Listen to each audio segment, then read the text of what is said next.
El gobierno de Claudia Sheinbaum ha revelado que el costo anual de las pensiones de los trabajadores de Luz y Fuerza del Centro y Pemex asciende, ahí le va, a 28,000 millones de pesos, destinados a 14,000 ex empleados de estas empresas.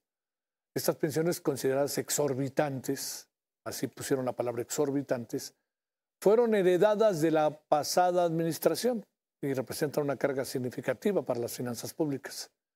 El gobierno capitalino ha señalado que debido a estos altos costos se requiere una reforma para garantizar la sostenibilidad de las pensiones y aliviar el gasto público. Sin embargo, estas pensiones continúan siendo, como usted y yo lo sabemos, un tema de debate, ya que, ojo con ello, como se lo decía al inicio de la emisión, muchas de ellas fueron otorgadas sin una adecuada fiscalización, lo que agrava aún más el impacto en los recursos del país.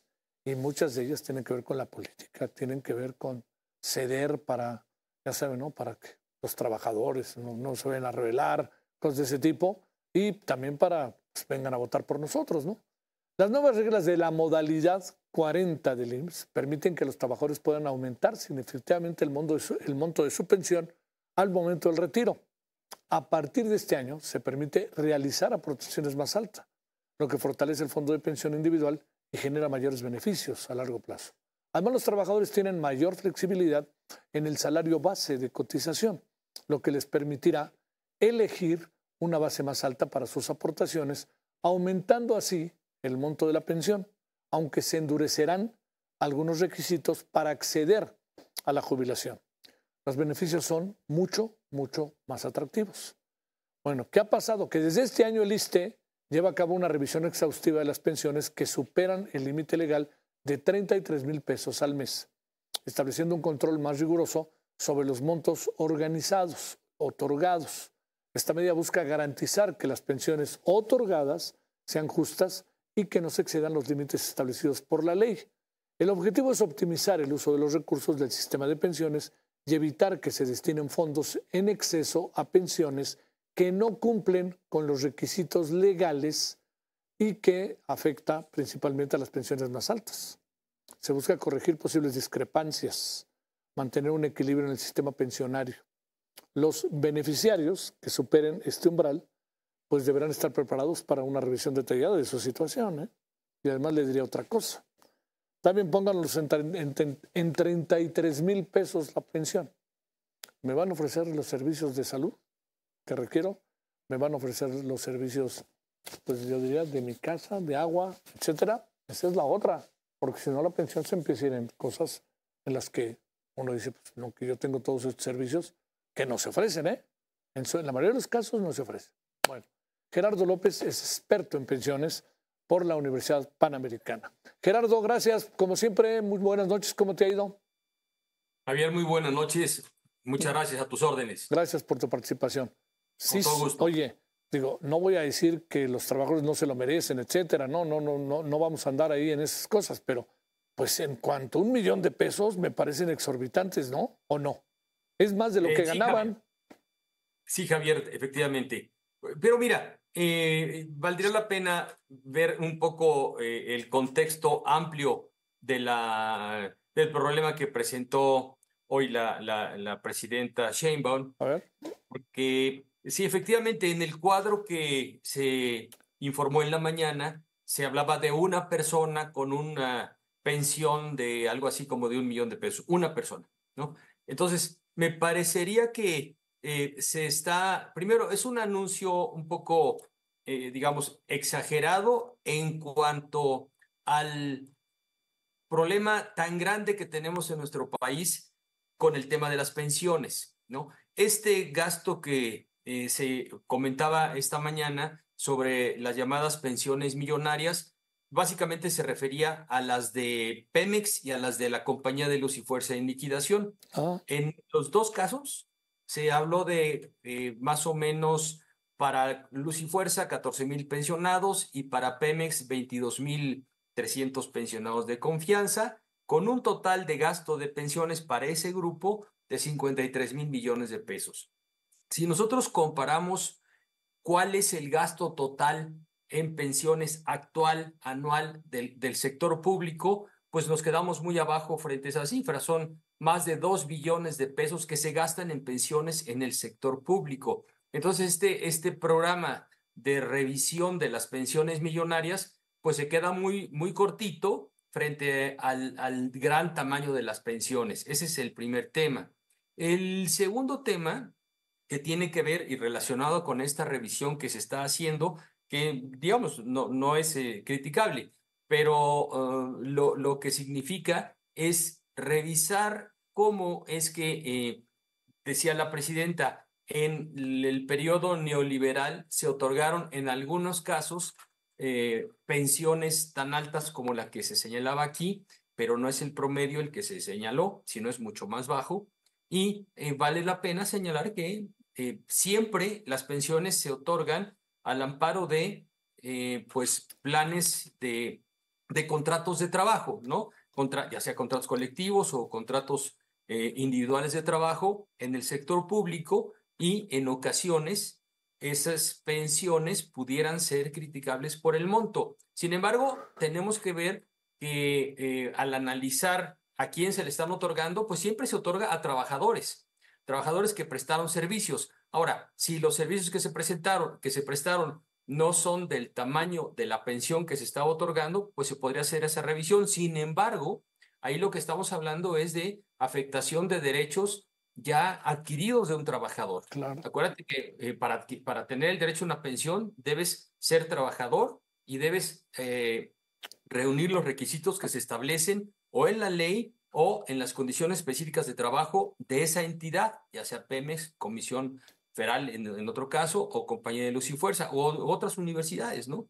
Entonces ahí ya hablamos de modificar el ámbito de derechos privados de las personas trabajadoras. Eso me parecería a mí que me preocupa por el tema de que si se hace esta revisión ahora y se intenta hacer correcciones o cortar o eliminar derechos a trabajadores, bueno, pues hacia adelante no sabemos qué podría pasar con trabajadores que efectivamente tienen otra pensión de otro tamaño, pero que el gobierno federal fuera incapaz de continuar pagando pensiones. Entonces, se podría justificar que en esos casos, pues también se rebajen las pensiones o se revisen. Me parece que son temas que se deben revisar con muchísimo cuidado. Otro tema, Javier, que también mencionó la presidenta, es que se está pensando en hacer reformas constitucionales para limitar este tipo de pensiones tan altas,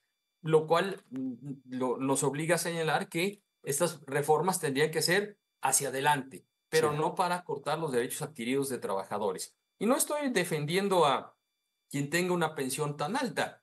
A lo mejor sí se puede revisar uno o dos casos, pero no la generalidad, y no la generalidad va a pasar esta revisión tan sencilla, porque nos vamos a encontrar que son personas que normalmente trabajaron un tiempo importante para el sector público, probablemente tuvieron sueldos altos, y considerando la ley y las condiciones de trabajo en cada empresa, pues esos sueldos son reconocidos para el pago de la pensión que se está realizando. Entonces, me parecería que debemos tener un poco de cuidado en el análisis de la propuesta que se está realizando, y no dejar de lado, Javier, no sé cómo lo veas tú, pero el tema del pasivo pensionario del sector público. ¿Qué es el pasivo pensionario? Que ese es el tema más importante, ¿no?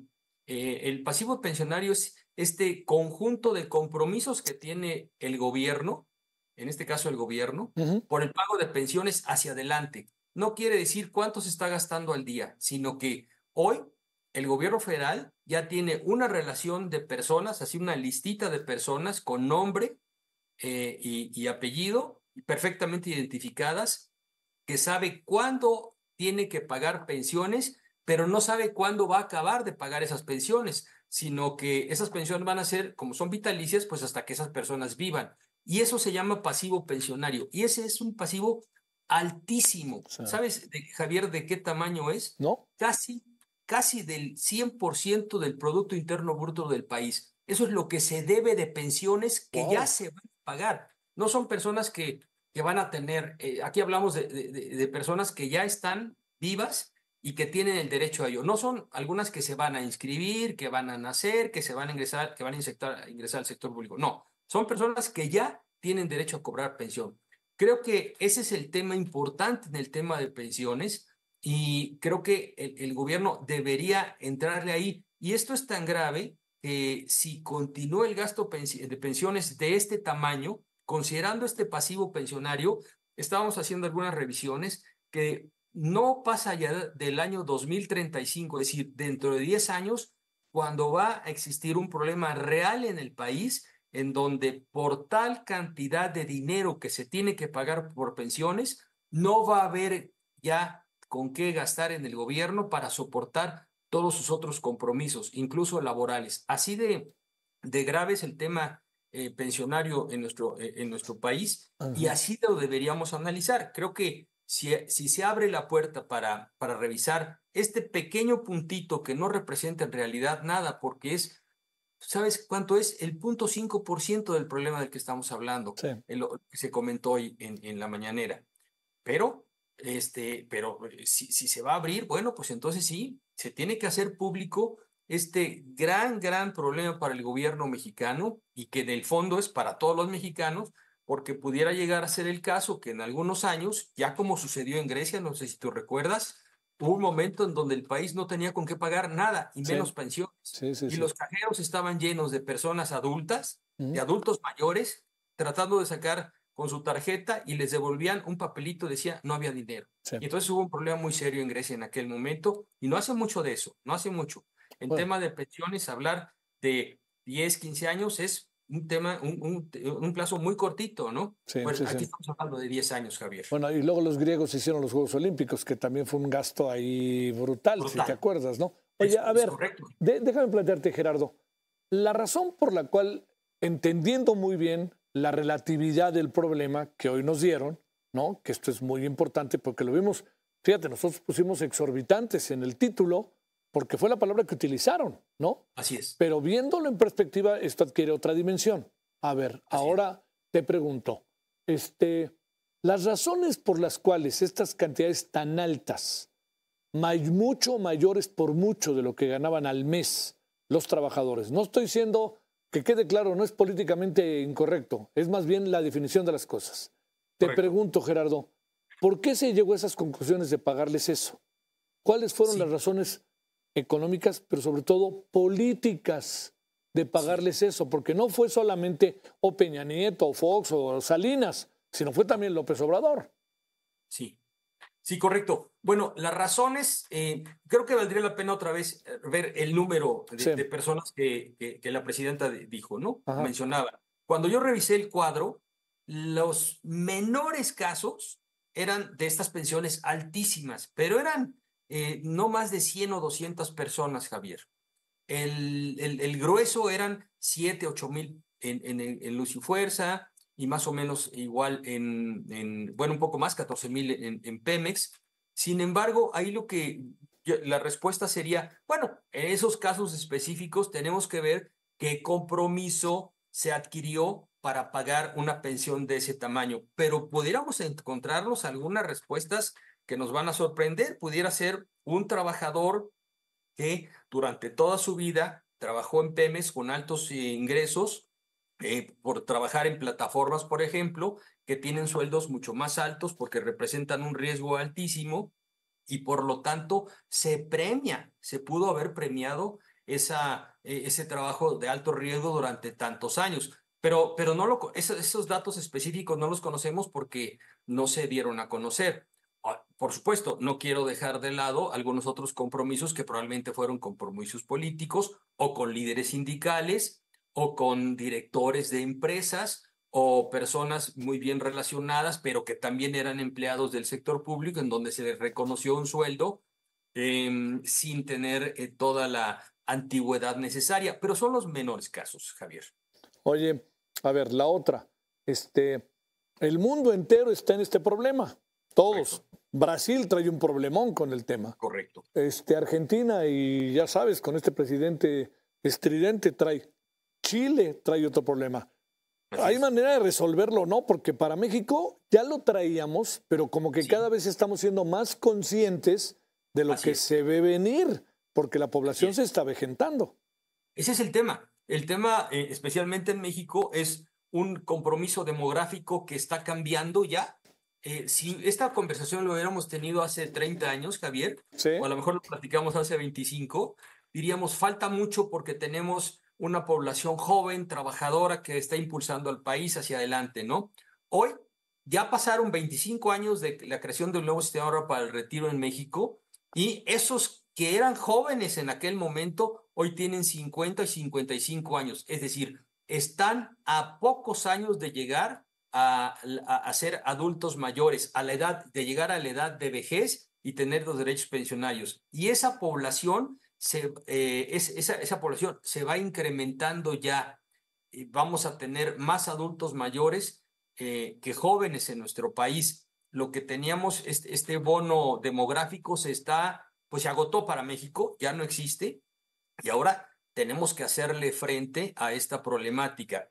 Y por el otro lado, si tenemos esta expansión de las pensiones, digamos, no contributivas, que son pues, todos estos programas de apoyo a adultos mayores que no contribuyeron durante toda su vida laboral a un sistema de pensiones, pues evidentemente el plazo que te doy de aquí al 2035 es un plazo que va a llegar. Entonces sí tenemos la necesidad Sí. de abrir el tema, de abrirlo abiertamente, así como hoy se presentó en la mañanera, pero abrirlo totalmente, ¿no? Y decir, señores, pues tenemos un compromiso. ¿Y qué tenemos que hacer? Pues varias cosas. Por ejemplo, revisar la edad que tenemos para retiro. Hay programas que todavía consideran la edad de retiro 60, todavía al finalizar el gobierno del presidente López Obrador se quería disminuir a menos de 60 años, o bien, y además tenemos que pedir que los trabajadores se queden más tiempo antes de poderse jubilar, aporten un poco más. Esto va de la mano también de la formalidad o informalidad que se da en nuestro país y que se tiene que atacar con políticas fiscales y económicas. Digamos, es un problema muy, muy amplio, no es irresoluble y tampoco es soluble en el corto plazo. Es decir, así es, Javier. Bueno, lo que se nos viene, querido Gerardo, bueno. Lo que se nos viene, y tenemos que estar muy atentos a lo que se nos viene y prepararnos. Aquí el compromiso y la invitación es para quienes están trabajando y para los jóvenes, continúen así, hagan aportaciones a sus cuentas individuales, cuiden sus cuentas en sus afores. Quienes están ya por llegar al límite de su edad de trabajo, pues no se vayan, quédense un poquito si es que pueden, aporten y ahorren. Esa es la invitación. Te mando un gran saludo, Gerardo, muy buenas noches. Un abrazo, hasta luego. Gracias.